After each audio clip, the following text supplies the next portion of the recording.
சோறு போட தாயிருக்கா, பட்டினிய பார்த்ததில்ல, தாயிருக்கும் காரணத்தால் கோயிலுக்கு போனதில்ல, தாயடிச்சு வலிச்சதில்ல, இருந்தும் நான் அழுவேன்.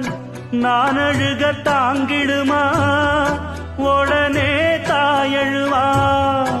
ஆக மொத்தம் தாய் மனசு போல் நடக்கும் பிள்ளதா, வாழுகிற வாழ்க்கையில தோல்விகளே இல்லதா.